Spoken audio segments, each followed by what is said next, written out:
जय श्री कृष्णा। राधे राधे। आप सभी का दिन शुभ और मंगलमय हो। कहाना जी की कृपा सदा आप पर बनी रहे। इससे पहले का अध्याय सुनने के लिए और अपना भरपूर प्यार देने के लिए आप सबको बहुत बहुत धन्यवाद।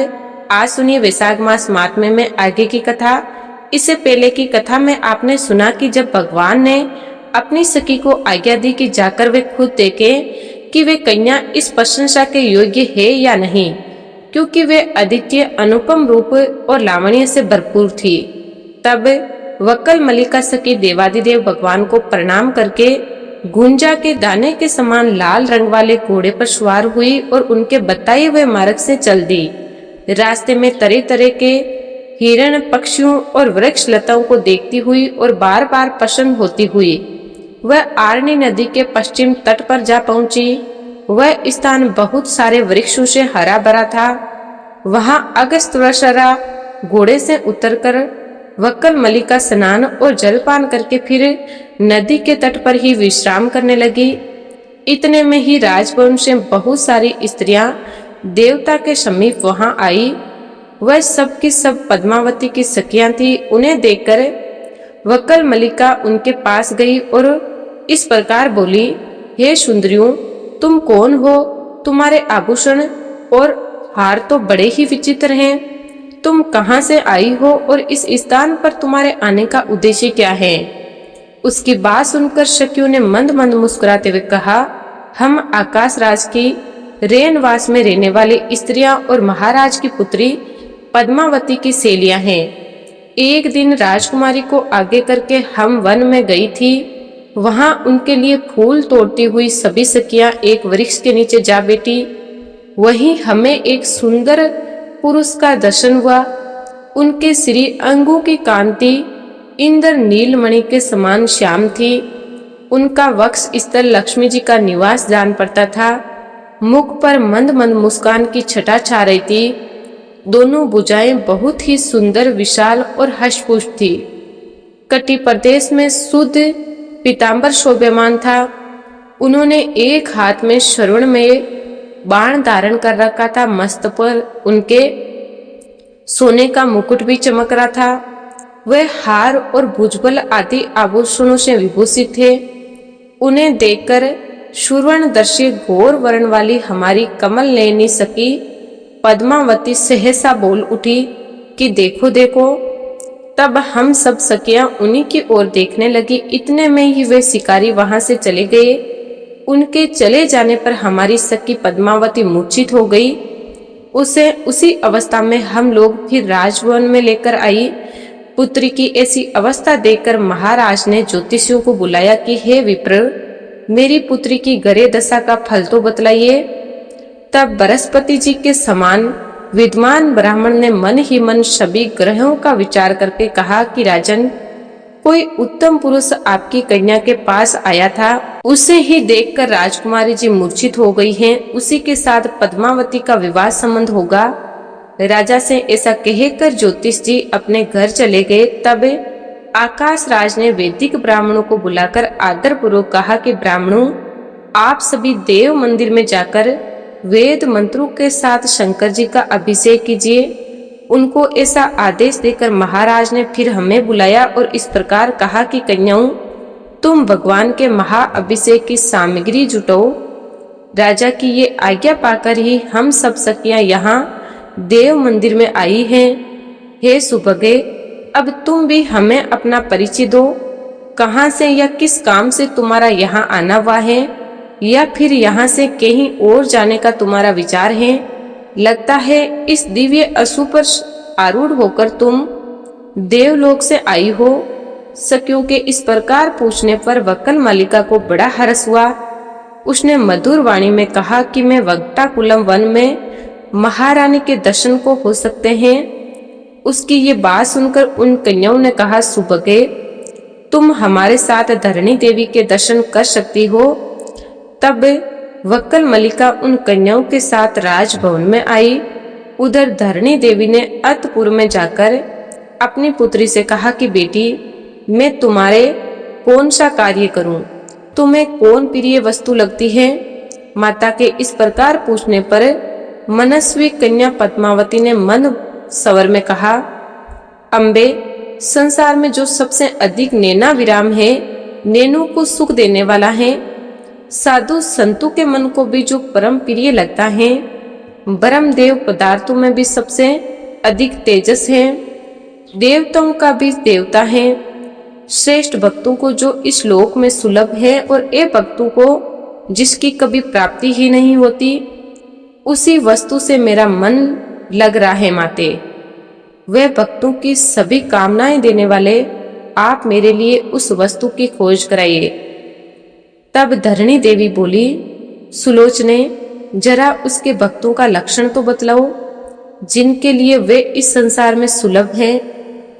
पद्मावती कहने लगी कि उनके मनोरम लक्षणों का वर्णन करती हूँ माते, सुनो। वे वेदों के स्वाध्याय में तत्पर होकर सदा वैदिक धर्म का अनुष्ठान करते हैं, सत्य बोलते हैं, दूसरे के दोषों को कभी नहीं देखते, पराई निंदा से सदा दूर रहते हैं, दूसरों के धन का अपहरण नहीं करते, पराई स्त्रियां चाहे कितने ही सुंदर क्यों ना हो, वे ना तो उसकी याद करते हैं, ना ही उनकी ओर देखते हैं और ना ही कभी उनका स्पर्श ही करते हैं। ऐसे सदाचारी महात्माओं को ही आप वैष्णव जानिए, जो सब प्राणियों के प्रति दया भाव से युक्त होकर सबके हित में लगे रहते हैं और देवेश्वर श्री विष्णु के गुणों का ज्ञान करते हैं। उनको निश्चय ही भगवान का भक्त समझो। जिस किसी वस्तु से जो संतुष्ट रहते हैं, अपनी ही स्त्री के प्रति अनुरक्त रखते, राग भाव और क्रोध से सदा दूर रहते हैं, उन पुरुषों को आप भगवान विष्णु का भक्त जानो। ऐसे लक्षणों से युक्त वे ही वैष्णव माने गए हैं और ऐसे सदाचारी भक्तों को ही उन परमात्मा की प्राप्ति होती है। उन्हीं परमेश्वर में माते मेरा प्रेम हो गया है, मेरा मन बस उन्हीं से मिलना चाहता है। माँ, भगवान विष्णु के सिवा मुझे कोई और दूसरी वस्तु की इच्छा ही नहीं। मैं बस भगवान श्याम सुंदर विष्णु का ही स्मरण करती रहती हूँ। उन्हीं के हरि अयुच आदि नाम करती हूँ। उन्हीं के सहारे ये जीवन धारण कर रही हूँ। इसीलिए जिस प्रकार भी किसी भी तरह उनसे संबंध हो सके वैसा कोई उपाय सोचिए। माता से ऐसा कहकर दैनी दशा को पहुंची हुई कमल के समान मुख वाली पद्मावती चुप हो गई। पुत्री की ये बातें सुनकर धरणी देवी ये सोचने लगी कि भगवान विष्णु अब कैसे प्रसन्न होंगे। उसी समय अगस्त्य वक्कल मलिका के साथ धरणी देवी का दर्शन करने के लिए आई। महारानी धरणी ने घर पर पधारे हुए ब्राह्मणों को उत्तम भोजन देकर उनका स्वागत सत्कार करके वस्त्र और आभूषणों से सहित पर्याप्त दक्षिणा दी और अपने मनोरथों की सिद्धि के लिए आशीर्वाद देकर से समान उन सभी को विदा कर दिया। उसके बाद वहां आई हुई मनस्वी कन्याओं से पूछा, बताओ ये श्रेष्ठ कन्या कौन है?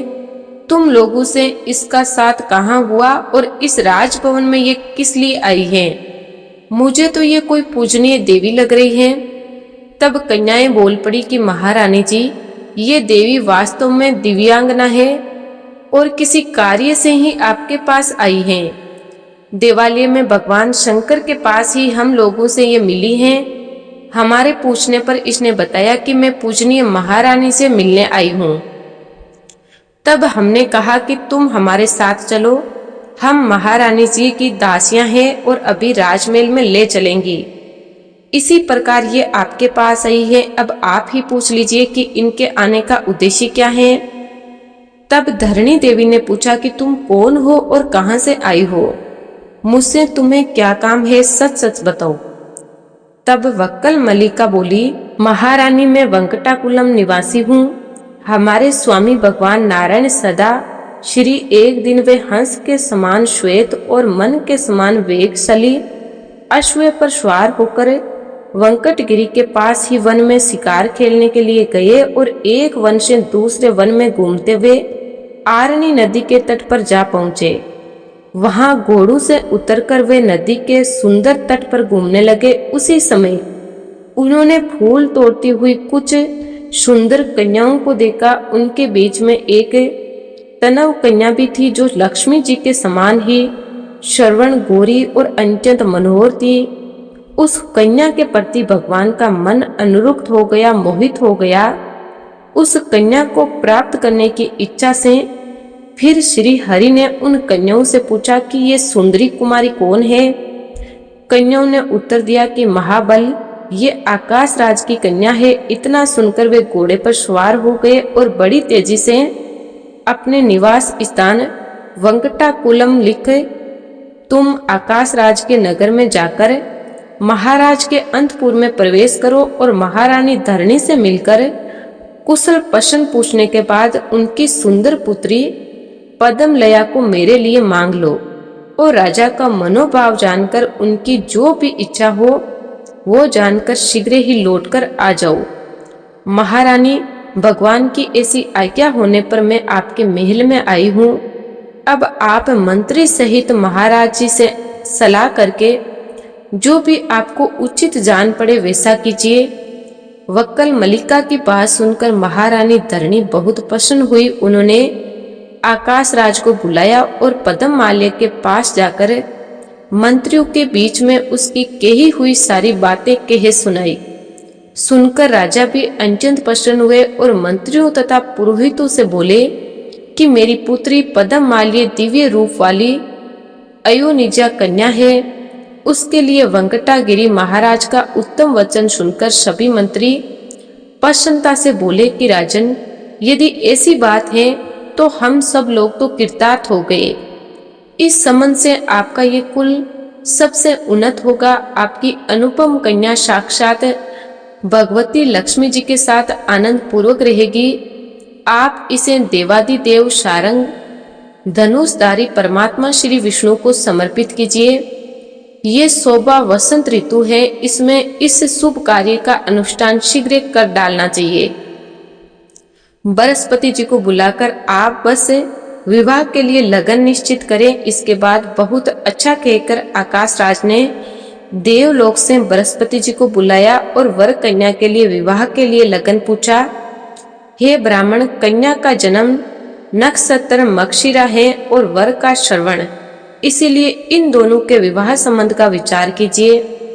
तब बृहस्पति जी कहने लगे कि वर और कन्या दोनों के सुख की वृद्धि के लिए ज्योतिषियों ने उत्तरा फाल्गुनी नक्षत्र को सर्वश्रेष्ठ माना है। इसीलिए मास के उत्तरा फाल्गुनी नक्षत्र में दोनों का ही विधि पूर्वक विवाह कार्य संपन्न किया जाए।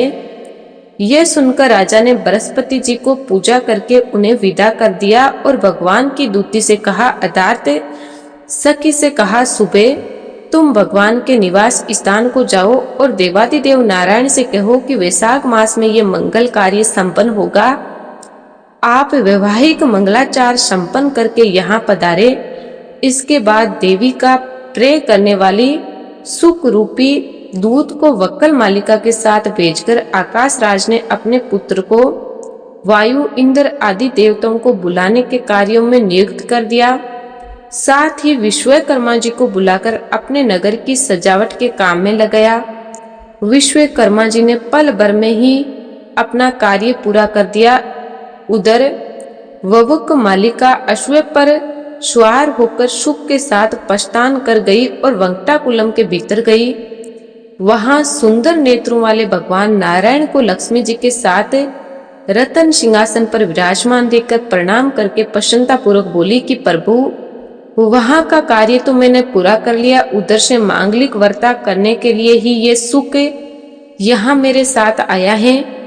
तब भगवान की आज्ञा पाकर शुक ने उन्हें प्रणाम किया और इस प्रकार कहा, हे माधव, भूम कन्या पद्मावती ने आपके पास ये संदेश भेजा है कि मुझे स्वीकार कीजिए।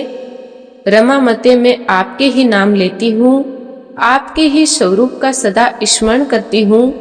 हे मधुसूदन, आपकी प्रसन्नता के लिए ही मैं सब कार्य करती हूँ। मेरे इस काम में पिता और माता की भी सहमति है, इसीलिए देवस मुझ पर कृपा करके मुझे स्वीकार कीजिए। सुख का ये प्रिय वचन सुनकर श्री हरि कहने लगे कि सुख जाओ और पद्ममाल्य के इस प्रकार कहो कि देवेश्री, नारायण देव ने कहा है कि मैं देवताओं को साथ लेकर मंगल विवाह कार्य संपन्न करने के लिए अवश्य आऊंगा। भगवान का ये वचन सुनकर श्री प्रसाद रूप से उनकी दी हुई वनमाला को लेकर सुख शीघ्र आकाश राज की कन्या के पास लौट गया। उसने कस्तूरी की सुगंध से युक्त वे तुलसी माला राजकुमारी को देकर प्रणाम किया और भगवान का शुभ संदेश भी कह सुनाया। सुनकर उस प्रसाद माला को हाथ में लेकर पदम मल्य ने उसे मस्तक पर चढ़ा लिया और भगवान के आगमन की प्रतीक्षा करती हुई योग्य आभूषण धारण कर लिए। आकाशराज ने भी आनंद मगन होकर चंद्रदेव को बुलाकर आदर पूर्वक कहा, हे राजन, आप नाना प्रकार के सरस भोजन तैयार कीजिए जो भगवान विष्णु के भोग में आने योग्य हो। उत्तम से उत्तम अन्न की व्यवस्था होनी चाहिए। इस प्रकार प्रबंध करके भगवान के आने की प्रतीक्षा करते हुए आकाशराज बहुत ही प्रसन्न मन से राजसभा में बैठे हुए थे। इसके बाद देवादिदेव भगवान नारायण ने भी लक्ष्मी जी को बुलाकर कहा, हे कल्याणी, अपनी सखियों को आज्ञा दो और वैवाहिक कार्य संपन्न करो। भगवान का ये आदेश सुनकर लक्ष्मी देवी ने सखियों को बुलाया और सभी को आवश्यक कार्य करने की आज्ञा दी। तब प्रीति देवी ने सुगंधित तेल किया। श्रुति देवी रेशमी वस्त्र लेकर भगवान के समीप खड़ी हुई। स्मृति भी तरह तरह के आभूषण लेकर प्रसन्नता पूर्वक उपस्थित हुई। धरती ने दर्पण हाथ में लिया। शांति ने कस्तूरी को प्रस्तुत किया। लज्जा देवी यक्ष कंद्रम और भगवान के सामने खड़ी हुई। यक्ष कंद्रप अर्थात कपूर, अगर, कस्तूरी और कंकल से बनी हुई अंगराग सामग्री को दक्ष कंद्रप कहते हैं। कीर्ति ने सोने का पट और रत्नम मुकुट हाथ में लिया। सच्ची ने छत्र लगाया। सरस्वती देव ने चंवर डुलाने लगी। गौरी देवी ने दूसरा चंवर हाथ में लिया और विजया और जेहा पंखा लगाने लगी। इस प्रकार सभी देवियों को वहां उपस्थित देखकर लक्ष्मी देवी ने शीघ्रता पूर्वक उठकर सुगंधित तेल हाथ में लिया और भगवान के मस्तक से लेकर सभी अंगों में उसे लगाकर सुगंधित चूर्ण से उपवन किया। इस प्रकार श्री नारायण देव के सभी अंगों को बलि भांति मल के आकाश गंगा आदि तीर्थों से भरकर लाए हुए 100 श्रवण में कलेश मंगवाए और उनमें से एक एक को लेकर उसके जल से भगवान का अभिषेक किया। इसके बाद सुनहरे रंग के सुगंध युक्त चंदन से भगवान के अंग में लेप लगाया। फिर उनकी कमर में रेशमी पीतांबर बांधकर उसमें करदनी पहना दी। मस्तक पर मुकुट रखा और अन्य आभूषणों से भी विभिन्न अंगों को विभूषित कर दिया। उनकी सभी उंगलियों में लक्ष्मी जी ने दिव्य सोने की अंगूठियां पहना दी। इसके बाद धुरती देवी ने भगवान के समीप जाकर दर्पण दिखाया। दर्पण देखकर देवादिदेव विष्णु ने स्वयं ही उदर पुनर्धारण किया। इसके बाद वे लक्ष्मी जी के साथ गरुड़ पर आरूढ़ हो गए। उसी समय श्री ब्रह्मा, महादेव जी, इंद्र, वरुण, यम और कुबेर उनकी सेवा में उपस्थित हुए। इन सभी देवताओं, वशिष्ठ आदि मुनीश्वर संध्याकाल शुरू हो गए। मुनिगण वेद मंत्रों का जाप करते हुए भगवान के पीछे पीछे चल रहे थे। भगवान के साथ सभी देवता और विशेष सेना पार्षद चल रहे थे। वक्कल, माला आदि सखियों रथ में बैठकर गई। इस प्रकार भगवान ने बारात लेकर आकाश राज के सजाए नगर में प्रवेश किया। आकाश राज ने देखा कि भगवान आ गए हैं और पुत्री पद्मावती भी ऐरावत पर बैठकर समस्त पुरी की परिक्रमा करके गोपुर द्वार पर आ पहुंची। तब वे वरुद को साथ लेकर आई। भाई बंधुओं के साथ भगवान का दर्शन करते हुए उठकर खड़े हो गए। भगवान ने अपने कंठ में पड़ी हुई माला हाथ में लेकर पद्म लया के गले में डाल दी और पद्म लया ने बेलों के पुतलों का हार गजरा लेकर भगवान के कंठ में पहना दिया। ऐसा करके वे दोनों ही सवारी से उतर गए।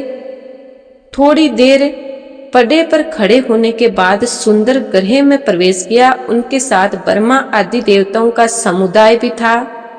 ब्रह्मा जी ने अकुरारोपण द्वारा मंगल सूत्र बंधन से लेकर लाज होम तक की सभी वैवाहिक विधि संपन्न कराई। फिर व्रत पालन की आज्ञा लेकर पदम लिया और श्री हरि ने परतक परतक शयन किया। पुनः चौथे दिन चतुर्थी कर्म के आदि सारे कार्य पूरे करके चतुर्मुख ब्रह्मा जी ने आकाश राज की अनुमति लेकर दोनों देवियों के साथ भगवान को गरुड़ पर बिठा दिया और देवताओं के साथ वहां से चलने की तैयारी की। तब आकाश राज ने इंद्र आदि देवताओं के साथ अपनी पुत्री और दामाद का प्रेम करने के लिए सोने की कढ़ाई में अग्नि के चावल मूंगे से भरे हुए अनेकों पात्र और सैकड़ों घी के गड़े उपहार में दिए। हजारों गड़े दूध और दही से भरे हुए अनेकों बर्तन, आम, केला और नारियल के दिव्य फल, आंवले, कुष्मांड राज, कंदली के फल, कटहल, बिजोरा, नींबू, शक्कर से भरे हुए घड़े, सोना, मणि, मोती, करोड़ों रेशमी वस्त्र, हजारों दास दासियां, करोड़ों गाय, हंस और चंद्रमा के समान सफेद रंग के 10,000 घोड़े और सदा उन्मुक्त रहने वाले 100 से अधिक ऊंचे ऊंचे हाथी, ये सारी वस्तुएं भगवान विष्णु को भेंट करके आकाशराज उनके आगे खड़े हो गए। पद्मावती और लक्ष्मी देवी के साथ वेंकट नारायण, आपको जो भी इच्छा हो मुझसे वर मांग लीजिए। भगवान की ये बात सुनकर आकाशराज कहने लगे कि हे देव, इस संसार में आपकी अन्य सेवा ही मेरे द्वारा होती रहे। मेरा मन आपके चरणों में सदा रमता रहे और आप में मेरी निरंतर भक्ति रहे। बस मुझे इतना सा ही वरदान दीजिए। श्री भगवान बोले, हे राजन, आपने जो कुछ कहा है वे सब पूर्ण होगा। इसके बाद ब्रह्मा देवी, नारायण स्वामी पुष्करणी के तट पर लक्ष्मी देवी और पद्मावती के साथ अपने दिव्य धाम में रहने लगे। जय श्री हरि। आज की कथा समाप्त हुई। उम्मीद है ये वीडियो आपको पसंद आई होगी। इसके बाद का वरदान जानने के लिए आप कृपया अगली वीडियो के अनुसार जरूर सुनिएगा। वीडियो अच्छी लगी हो तो वीडियो को लाइक करें, चैनल को सब्सक्राइब करें और कमेंट बॉक्स में जय श्री हरि कृष्ण जरूर लिखें।